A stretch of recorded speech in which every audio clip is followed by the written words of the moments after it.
Welcome to the Emerging Litigation Podcast.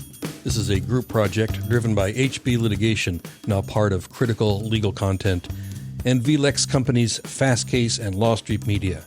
I'm your host, Tom Hagee, longtime litigation news editor and publisher, and current litigation enthusiast. If you wish to reach me, please check the appropriate links in the show notes. This podcast is also a companion to the Journal of Emerging Issues in Litigation, for which I serve as editor-in-chief, published by Fast Case Full Court Press. And now, here's today's episode. If you like what you hear, please give us a rating. So welcome back to another episode. We're going to get practical on this one, as we sometimes do. Try to break or mix things up a little bit for you. And we're also going to have our guest host, Sara Lord, back. Sara is, she's been doing a series for us on legal tech, and you're lucky to have her. And so am I. So here we go. This one's going to be about eDiscovery. We have talked about this one before. It's a huge part of any litigation practice, as anybody in litigation knows. It's been transformed quite a bit by technology-assisted review tools, or TAR is the acronym there. eDiscovery is its own specialty. You got eDiscovery experts on staff, often, who know all there is to know about the technology, the standards, the processes or processes, and practices or practices. Every litigator needs to understand how eDiscovery tools work. You got to be able to answer questions around the approach being used, why a specific approach was chosen.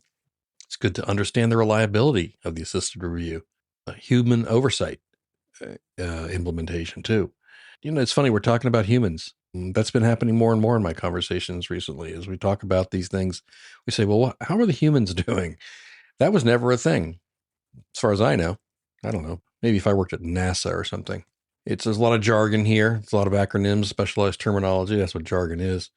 And it's always changing because technology is changing. Also changing are the legal standards and ethics competency issues around technology. Because so much of our work is done by a technology vendor that has specialized tools, it can feel like your review is based on blind faith, and that finding the pieces to support your case requires you to rely on dumb luck. Can you do more than pray to the document gods? Yeah, for those who celebrate. But I'll tell you what, listen as Sara Lord interviews Lenora Gray. Lenora is an eDiscovery expert and data scientist, skilled in auditing and evaluating eDiscovery systems. In her role at Redgrave Data, she designs and analyzes structured and unstructured data sets, builds predictive models for use in TAR workflows, implements automation solutions, and develops custom software. Before Redgrave, she spent 12 years as a paralegal, role in which she managed discovery teams. She's currently pursuing her MS in data science from Johns Hopkins University. She earned her BS in computer science from Florida Atlantic University. And like I said, I welcome back Sara Lord to guest host. Sara is a former practicing attorney with a decade of experience in data analytics. She applies her experience in law firms and businesses to explore and address the cultural and practical barriers to diversity in law, supporting value creation through legal operations and client-first, business-oriented practices. In her recent work as managing director of legal metrics, she led a team of experts focused on providing the tools to support data-driven decision-making in legal operations and closer collaboration between law firms and their clients through automation and standardization of legal metrics. Sara earned her JD from New York University School of Law.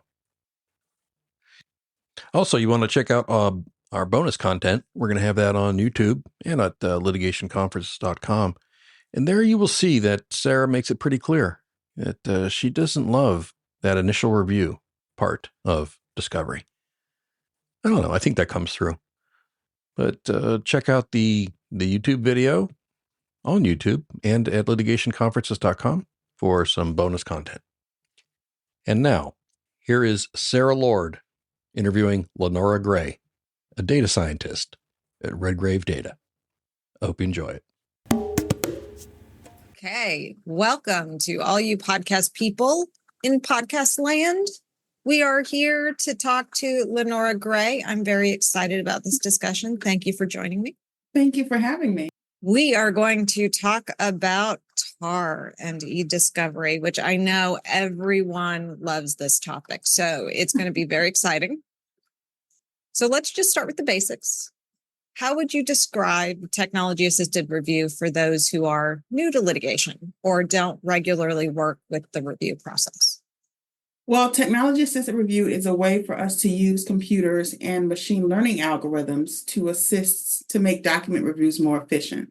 So we use a form of machine learning that's called supervised learning. We call it supervised because it learns by example. So basically, and let's say you have a large collection of documents that might be important for you to, produce to the other side.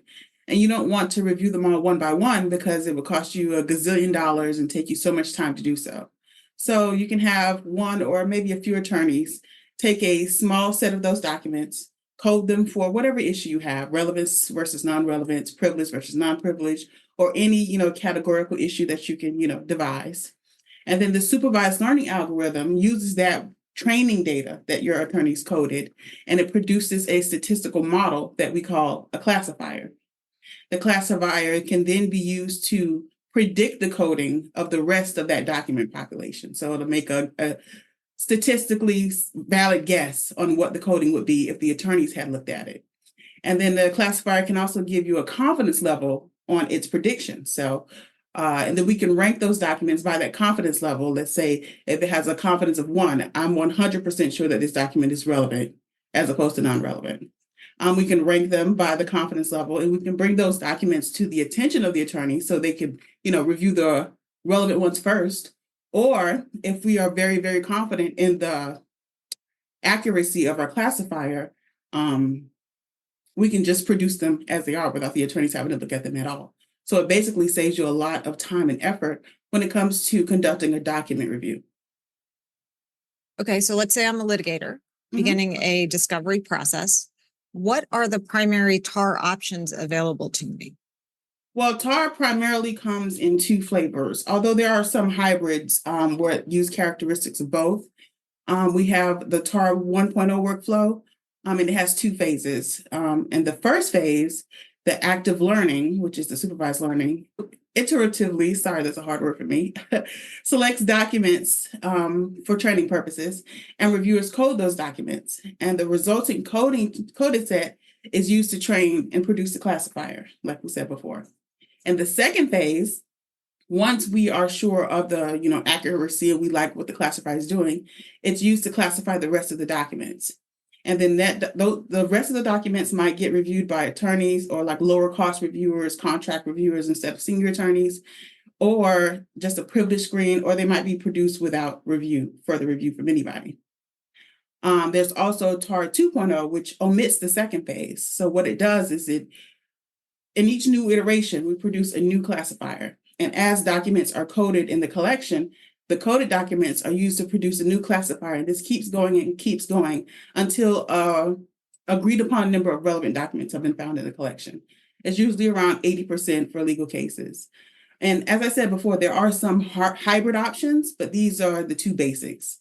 And ultimately, the choice between choosing TAR 1.0 and TAR 2.0 should be guided by like specific objections, constraints, and characteristics of your project, your document collection, what it is the issues are in your case. So consulting with eDiscovery experts at this juncture, kind of like what we do at Redgrave Data, they can help you determine the most appropriate approach, as like we would know what to look for at this stage that would have downstream effects in the process going forward.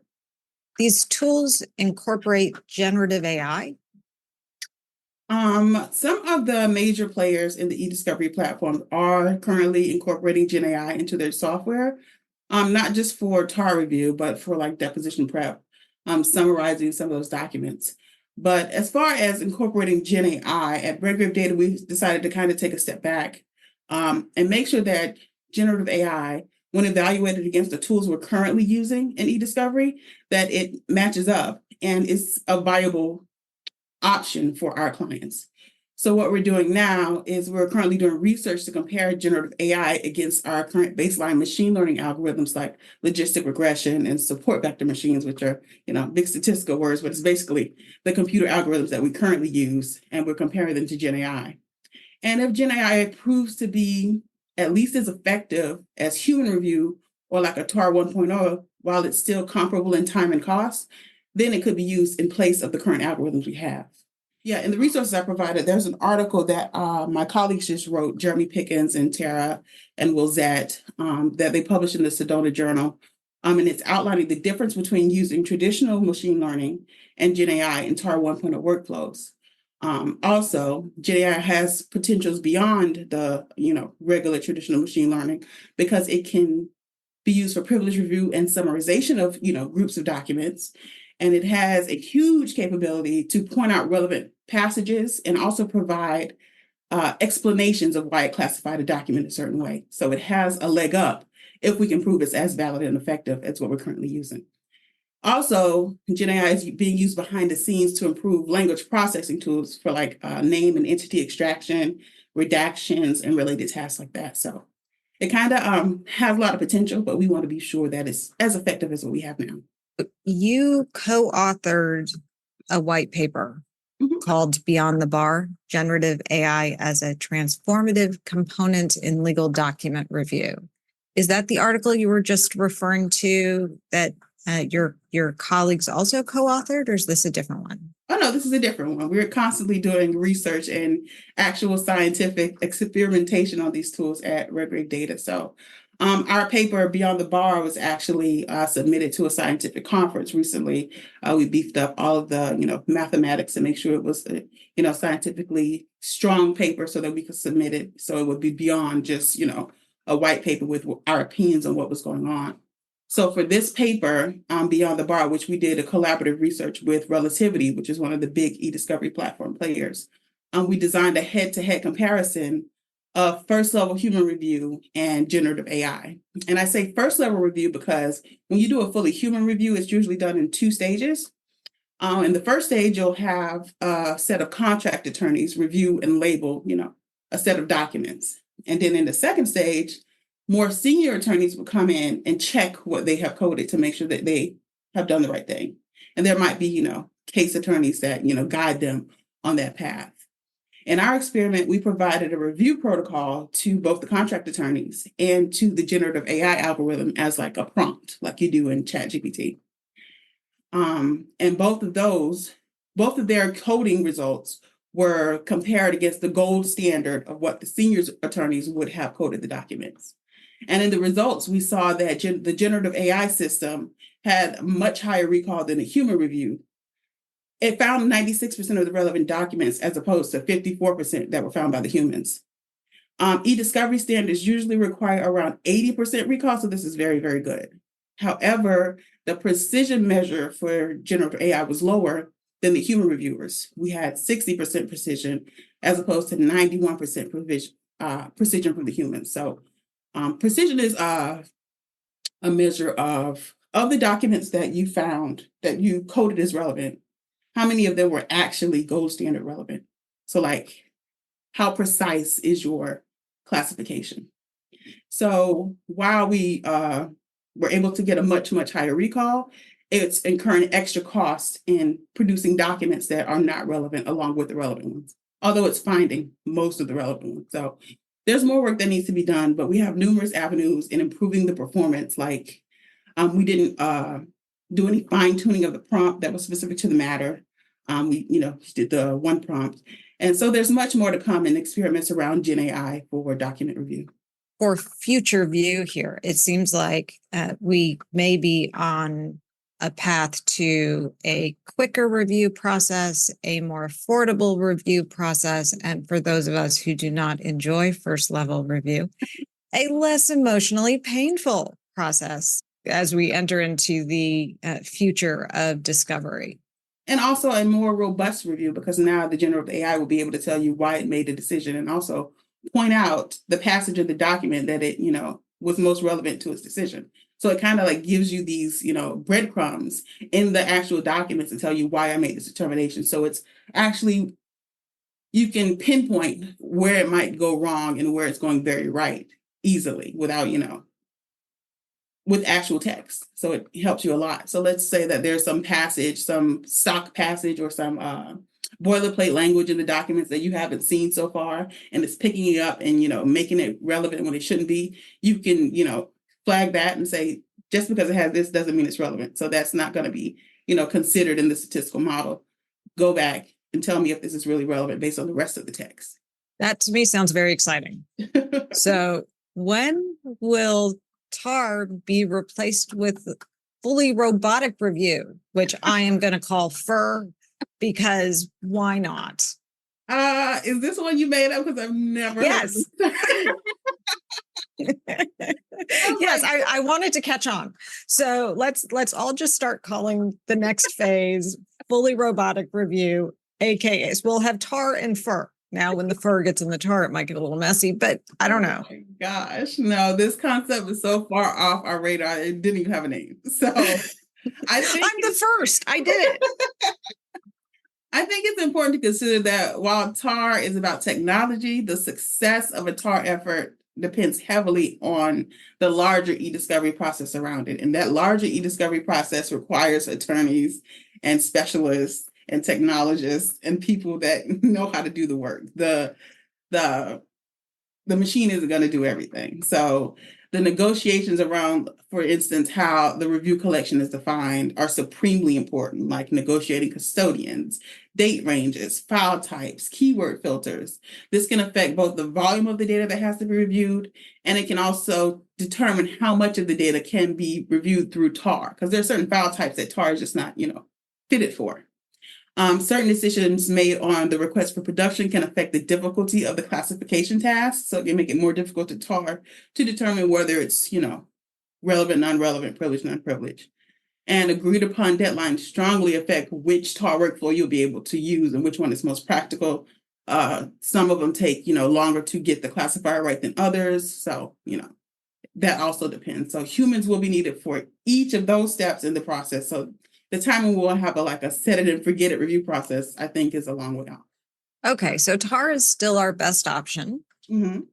And recognizing that the technology is always evolving, are there key terms that litigators need to understand and key questions they should ask to select the right tool? Well, sometimes the TAR processes are called by names other than 1.0 or 2.0. So practitioners will want to be aware that there are other names for it. I would actually encourage them to, figure out what exactly they are doing and how it compares to the standards that we have for TAR 1.0 or 2.0, because there might be some hybrid process that your provider is using that you don't know. The TAR evaluation metrics are important, and knowing how those work and what they signify. The recall and precision numbers. Recall is the percentage of relevant documents that you were able to find. Precision is how accurate your classifier is of the documents that you found that you said were relevant, how many of them were really relevant based on gold standard. Those will help you set objectives for your TAR process and do the negotiation on the front end. What level of recall are we looking for here? You would want to know what a confidence interval is and how they work, which is basically a range of values that the true value is estimated to be in at a certain confidence level. So we'll say we found 96% of the relevant documents and we're 95% confident in that number. It's between 95.5 and 96.5. It's somewhere in there. We think it's 96 and we're 95% confident about that. Terms that have to do with defining the review collection, such as culling, which is when you reduce the document population based on the date range or file type or keyword searches. A lot of that happens, in the processing stages and things. Deduplication is brought up a lot, which is where we replace multiple identical copies of a document in a document collection by just one representative copy. Denisting, which is where you remove a bunch of system files. When you collect documents from a computer system or a file system, it comes with all of the accompanying little junk files that you don't need to review. So some of those are important to know when you're negotiating TAR protocols. And I also have provided some resources to get anyone starting and learning about TAR and the glossary for TAR. And for a deeper understanding of TAR and AI and eDiscovery practice, we also have training programs specialized that are ideal for legal and IT professionals. And Redgrave data provides them through our education and training program. So if you want to do a deep dive on the essentials, the best practices, and ethical considerations, consider, going to our website and looking it up because we've got some really good stuff there. Fantastic. I've heard about system review audits and the value around those, but I don't really know when they should be considered. Can you tell us a little bit about, from a best practice standpoint, when we should be considering review system audits? Well, TAR processes and systems have to be evaluated at a couple stages. To ensure that the classifier is bringing back the correct documents, you will, evaluate the classifier when it's created. So when you have in like a TAR 1 workflow, you have those attorneys that go and code the small set of documents. You use it to build the classifier, and then you check if the classifier is doing its job correctly, if it's pulling back the correct relevant documents. And then you would also evaluate it at the stage where you have to certify to the other parties that the result of your coding has met the established objectives. We've recovered at least 80% of the relevant documents from this collection. We're certifying it using this. And usually this is done by random sampling. So we'll select a subset of the documents from the entire set at random, and then use those to estimate the effectiveness of the TAR process. This is done using, statistics that are not really, important, but we would, take a sample, use our statistical equations to estimate whether or not the TAR process was effective, whether or not it's bringing back a requisite amount of the relevant documents. However, random sampling is just one of many methods we can use to do this. And it's and it helps us understand how well both the technical and manual parts of the TAR process are performing. But beyond the actual mechanisms of evaluating a TAR system, there's also the issue of visibility, or the ability to monitor and understand and predict outcomes of the TAR process. So this goes beyond the TAR system and encompasses like the broader capacity to oversee the review's progress, the efficiency, the effectiveness. Our approach at Redgrave Data is usually through our advanced software capabilities, where we prepare dashboarding and predictive analytics to provide users with an at-a-glance view of what's happening in your review right now, and analyzing trends in your data so we can aid in resource allocations. Are there certain sets of documents that you'll need to increase your contract attorneys for? If you increase the number of contract attorneys, can you finish the review faster? Will it, diminish effectiveness? We also use them for forecasting, for costs, for better budget, and for cost efficiency, and to optimize the review process. Because sometimes you can switch modes. So let's say at one point you're reviewing full families. What if I switch to only reviewing parent documents? Or what if I switch to reviewing this set versus this one? How long would it take me to finish the TAR process? So we can help you, detour to a different lane if it will make the process more optimized. And we use our software and dashboarding for identifying potential risks in the eDiscovery process that might cause issues downstream. Okay, so when I'm running my discovery process and I'm receiving from my vendor the periodic updates that tell me how the review is progressing, from a precision, from a recall, from from those perspectives, that is considered a review system audit, just that process. Well, it depends on if you're auditing the technology, which would be through the random sampling and evaluating the classifier itself, or if you're evaluating the effectiveness of the process. Is the process the most optimal? Are the costs optimized adequately? Are your resources being allocated adequately? So there's a whole ecosystem around what the classifier itself is doing that also needs to be evaluated for the most effective TAR process as a whole, and not just the part where the documents are being coded, because there's this whole ecosystem around it that affects it greatly, that usually attorneys don't have much visibility into, but it's our passion at Redgrave Data to help people make more informed decisions about their review processes through showing them through predictive analytics, custom software on top of your review platforms and your search platforms, and showing you what is happening in the data, what is happening in your review, if not real time, near time, so that you can make decisions on on the ball about whether you need to switch processes or switch lanes or detour to another process to help you out in optimizing your review process itself. Gotcha. Okay. So the kind of data that I am used to seeing in a review process is just one set of relevant information that could be referred to when people use the phrase review system audits, but there is this whole other set of data that also can be encompassed. And so it sounds like when it's another like term of art where when people talk to you about review system audits, you need to clarify and make sure you know what they're including in that and that you're getting all of the information required to make informed decisions. Exactly. And it's shown to you in a way that you can actually make decisions about it. Like you, let's say, for instance, like in a regular review, the collection itself is growing all the time. Sometimes you're adding more custodians. Sometimes, date ranges change or search terms change and things like that. How is that going to affect the collection? Like in some cases, you don't actually have the hard data as to how that's affecting the collection or how long the review will go. But with these systems that we place on top of, let's say a relativity instance, where we're pulling numbers and reporting from your relativity instance and placing them in the dashboard where you can see what's happening with the data, I think it makes it a lot more of a data intensive process is your decision making becomes.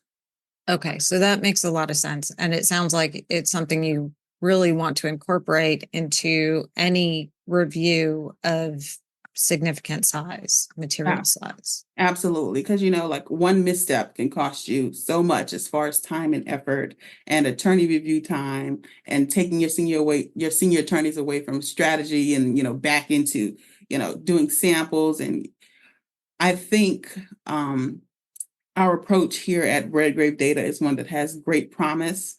Doing that last 20% that the review and the eDiscovery platforms don't do, and also presenting it to our customers in a way that makes the most sense to them and for their specific projects. We like to do a lot of custom solutions for our clients so that they have the specific information they need in each matter to make the most data-driven decision possible.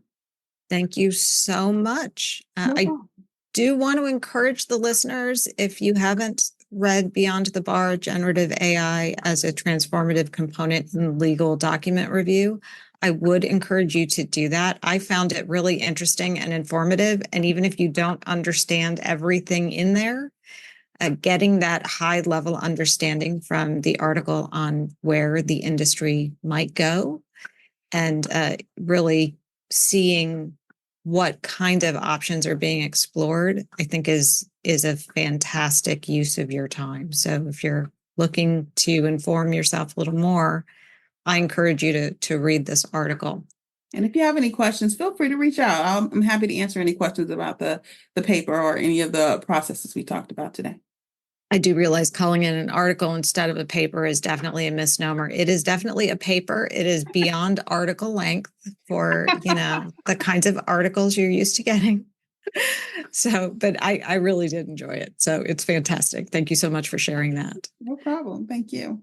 We are also going to be making available a TAR reference that Lenora was kind enough to pull together for us. So that will be available on Emerging Litigation podcast website. And I want to thank Tom Hagee and the Emerging Litigation podcast for letting me guest host once again. That concludes this episode of the Emerging Litigation podcast, a co-production of HB Litigation, Critical Legal Content, VLEX Fastcase, and our friends at Lost G Media. I'm Tom Hagee, your host, which would explain why I'm talking. Please feel free to reach out to me if you have ideas for a future episode, and don't hesitate to share this with clients, colleagues, friends, animals you may have left at home, teenagers you've irresponsibly left unsupervised, and certain classifications of fruits and vegetables. And if you feel so moved, please give us a rating. Those always help. Thank you for listening.